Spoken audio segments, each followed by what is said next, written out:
ही पहा एक काठपदराची साडी आहे. ह्या काठपदराच्या साडीत मी 3 ड्रेस तयार केले. हा अनारकली ड्रेस कटिंग करायचा होता ह्याचा आणि त्याची हाईटही जास्त नव्हती, त्यामुळे त्याच्यात असे 3 ड्रेस रेडी झाले.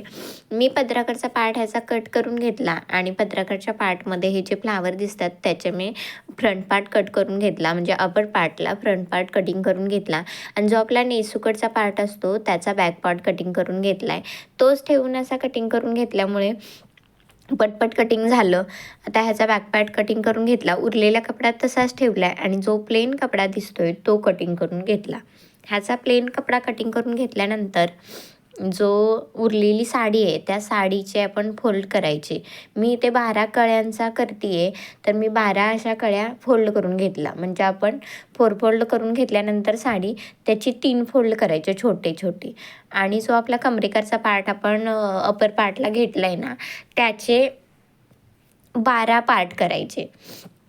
म्हणजे जर मी इथे 40 घेतलं असेल तर 40/12 करायचं. जे येणारं आहे ते बरोबर सेंटरवरून टाकून घ्यायचं आणि इकडे अर्धा इंच तिकडे अर्धा इंच असा शिलाई मार्जिन घ्यायचं आणि हे कटिंग करून घ्यायचं. जिथंपर्यंत मी बॉर्डर आहे तिथंपर्यंत ते कटिंग करून घेतलं आहे तिरकं, कारण जिथे बॉर्डर येते तो पार्ट आपल्याला प्लेन मिळेल. आता जो कपडा आपण कट करून काढला आहे कळीचा, त्याच्यामधला जो कळीचा पार्ट उरला आहे तो आपल्याला लहान मुलीच्या ह्याच्यासाठी येईल, ड्रेससाठी. आणि जो वरती उंची घेऊन उरलेला हा पार्ट होता त्यात ओढणी एक निघाली आणि एकाला घागरा निघाला.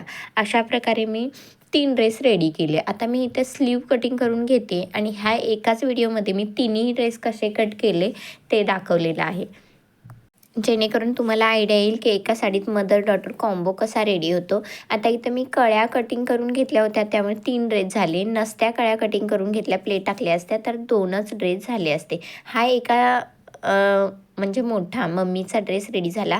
आता पदराचा हा जो वरचा पार्ट होता त्याच्यात मी ब्लाऊज कटिंग करून घेते बेबी गर्लसाठी आणि तो ब्लाऊज कटिंग करून घेतल्यानंतर हाईट कटिंग करून साडी वरच्या बाजूला जी राहिली होती छोट्या बॉर्डरवाली त्याचा इथे स्कर्ट होईल तिला. आता हे दुसरं फ्लावर होतं ते कटिंग करून राहिलेलं, त्याच्यात मी फ्रॉकसाठी अपर पार्ट कटिंग करून घेते आणि बॅक साईडला हा प्लेन फॅब्रिक होता त्यातून बॅक पार्ट कटिंग करून घेतला आणि जो कळ्या कट करून राहिलेला त्यातून जे हाईट उरती आहे त्याच्यात मी असा हा त्याचा घेर कटिंग करून घेईन आणि ह्याचा तिन्हीचा लूक मी दाखवलेला आहे की कुठे काय आहे कुठे काय आहे. आणि हे मी अस्तर कटिंग करून घेते मोठ्या ह्याच्यासाठी. आता ह्याचा मी सविस्तर व्हिडिओही अपलोड करेल, तिन्ही ड्रेस कसे शिवले. ते आवडलं तर